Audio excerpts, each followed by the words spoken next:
আসসালামু আলাইকুম। আমার সামনে দেখতে পাচ্ছেন বিধান 108-এর একটা প্লট। মোটামুটিভাবে অনেক বড়সড় একটা প্লট আমাদের বিধান 108-এর। তো আজকে বিধান 108 একদম 20 তলা থেকে হিসাব যদি করি, তো টোটাল 20 তলা থেকে আজকে আমাদের হিসাব যেটা দাঁড়িয়েছে সেটা হলো আপনার 144 দিন বয়স। তো এটার গড় জীবনকাল হচ্ছে আপনার 149 থেকে 151 দিন। তো আমি আশা করতেছি 151 দিনের মধ্যে ধানগুলো কাটা যাবে। ধানগুলো পেকে গেছে প্রায়, আপনাদেরকে দেখাই। এই যে দেখেন ধান ধান মোটামুটিভাবে কত পার্সেন্ট, 80% পেকে গেছে আর কি। তো আর 20% মতো রয়েছে আমার কাছে মনে হচ্ছে। তো 20% পেকে গেলে একদম 100% পাকাবো ধানগুলো। যখন এই ধানগুলো আমাদের সুন্দরভাবে পেকে যাবে, এইখানে যে এরকম কালার দেখা যাচ্ছে ধানের, এই কালারটা যখন এদিকেও চলে আসবে তখন আমরা ধানগুলো কেটে ফেলবো। তো মাশাআল্লাহ ধান কি বলবো, মাঠ পর্যায়ে খুবই খুবই ভালো লাগতেছে ধানগুলো। দেখতেই পাচ্ছেন আপনারা, চমৎকার ধান। এটা হচ্ছে আপনার নিচু জমি, আমি অনেকটাই উঁচুতে দাঁড়িয়ে আছি। উঁচুতে দাঁড়িয়ে থাকার কারণে ধানগুলো হয়তো আপনারা ওরকমভাবে বুঝতে পারবেন না। দেখেন ধানগুলো অবস্থা। এটি হচ্ছে আমাদের বিধান 108 এবং এটা আমাদের নিজস্ব উৎপাদিত বীজ ধান বিধান 108। মাশাআল্লাহ ধান চমৎকার, একদম দেখেন একদম চমৎকার ধান, চমৎকার মানে একেবারে চমৎকার ধানগুলো মাশাআল্লাহ। তো অনেকে আমাদের বিধান 108-এর আপডেট চাচ্ছেন। তো এক এক দিন এক একটা ধানের আপডেট দিতে গেলেও দেখা যায় এই ধানগুলোর শিডিউল পড়ে যাবে প্রায় 8 থেকে 10 দিন। কারণ মাঠ পর্যায়ে আমাদের একটা দুটা ধান নাই, মিনিমাম 13 থেকে 14টা আমাদের ধান আছে, যেগুলো যদি আপনাদেরকে প্রত্যেক দিনে একটা করে ধানের আপডেট দিতে চাই, তো সেই ক্ষেত্রে দেখা যায় আজকে যদি এই যে 108-এর আপডেট দিচ্ছি, তো এটা আপডেট আবার দিতে দিতে আপনাদেরকে 13 দিন পর আপডেট দিতে হবে, যদি প্রত্যেক দিন যদি আমি একটা করে ধানের আপডেট দিতে চাই। তো বিধান 108-এর আপডেট চাচ্ছেন অনেকেই। তো এই যে দেখেন সর্বশেষ আমাদের বিধান 108-এর এই অবস্থা আলহামদুলিল্লাহ। তো এখন এটার উৎপাদন হইতেছে দেখার বিষয়। এবছর 2025 সালে আমাদের উৎপাদন কীরকম হয় সেটাই দেখার বিষয়। তো আপনারা যারা বিধান 108 এই বছর চাষ করে যান, 2025 সালে যারা চাষ করেছেন, একটা কথা অবশ্যই মনে রাখবেন, ধান এটা 2 ধাপে পাকতেছে।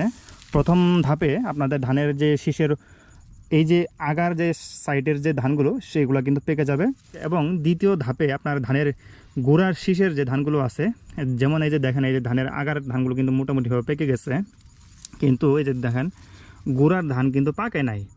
তো এই গোড়ার ধান পাকার জন্য আমাদেরকে অবশ্যই সময় দিতে হবে বেশি করে। তো এখন অনেকেই প্রশ্ন করবেন যে ধান বেশি পাকালে ধান পড়ে যাওয়ার চান্স রয়েছে কিনা।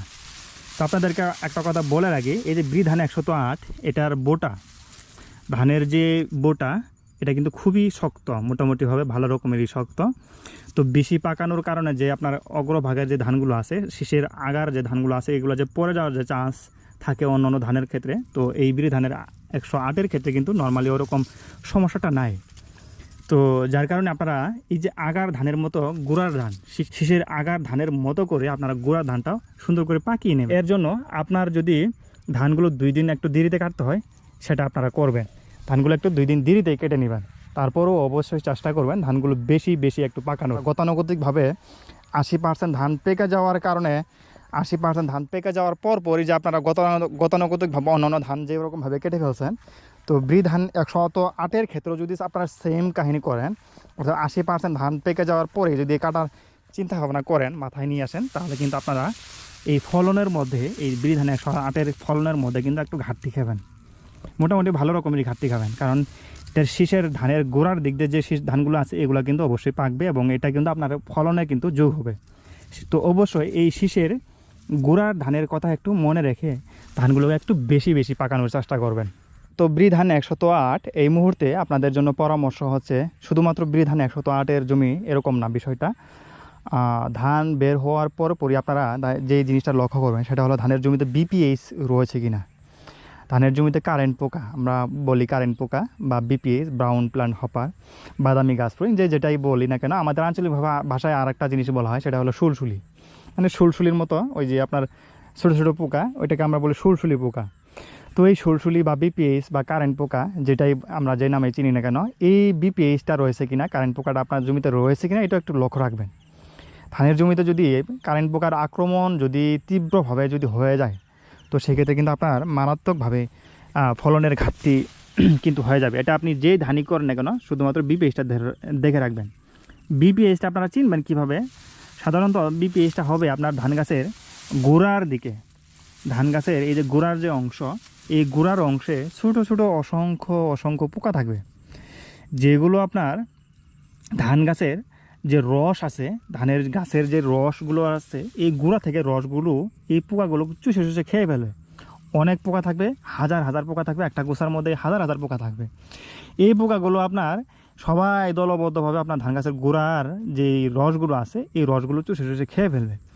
তো এই যে পুষ্টি উপাদান বা রস, যেটা ধানের পুষ্টদানা করতে সহায়তা করতো বা ধানকে চালে পরিণত করতে সহায়তা করতো, এই রসটা কিন্তু আর উপর পর্যন্ত আসতে পারবে না। গোড়া থেকে উপর পর্যন্ত কিন্তু এই পর্যন্ত আসতে পারবে না।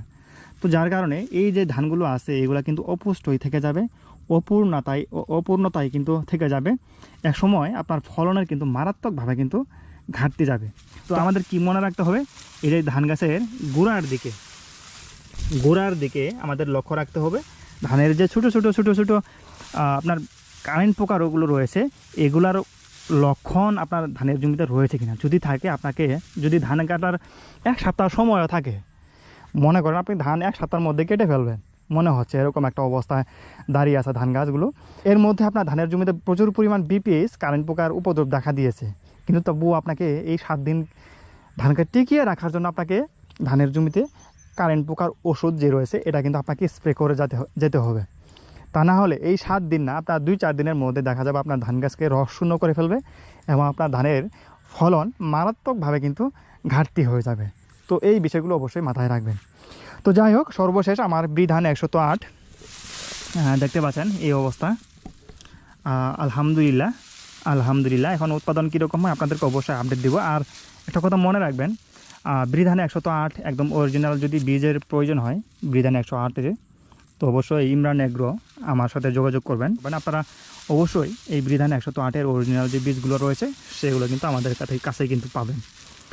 তো যাই হোক, এতক্ষণ যারা ধৈর্য সহকারে ভিডিওটি কন্টিনিউ করেছেন, অসংখ্য ধন্যবাদ। অবশ্যই ভিডিওগুলো শেয়ার করে দেওয়ার চেষ্টা করবেন। শেয়ার করে দেওয়ার মাধ্যমে আমাদের মতো যারা আরও কৃষক ভাই বা বোন রয়েছে, যারা ধান চাষের সঙ্গে জড়িত, তারাও কিন্তু এই ধরনের তথ্যগুলো পেলে তাদের কিন্তু অনেকটা উপকার হবে। তো অবশ্যই ভিডিওগুলো শেয়ার করে দেওয়ার চেষ্টা করবেন। সেই সঙ্গে যারা ফেসবুক থেকে ভিডিওগুলো দেখেন, অবশ্যই পেজটি ফলো করে দেওয়ার চেষ্টা করবেন। এবং যারা ইউটিউব থেকে ভিডিওগুলো দেখেন, অবশ্যই চ্যানেলটি সাবস্ক্রাইব করে দেওয়ার চেষ্টা করবেন। তো যাই হোক, আবারও ধন্যবাদ জানাচ্ছি তখন যারা ধৈর্য সহকারে ভিডিওটি কন্টিনিউ করেছেন, অসংখ্য ধন্যবাদ। দেখা হচ্ছে নেক্সট ভিডিওতে। পরবর্তী ভিডিওগুলো দেখার আমন্ত্রণ রেখে আজকে বিদায় নিচ্ছি। বিদায় পাল্লা, আল্লাহ হাফেজ, আসসালামু আলাইকুম। ভালো থাকবেন সবাই, সুস্থ থাকবেন।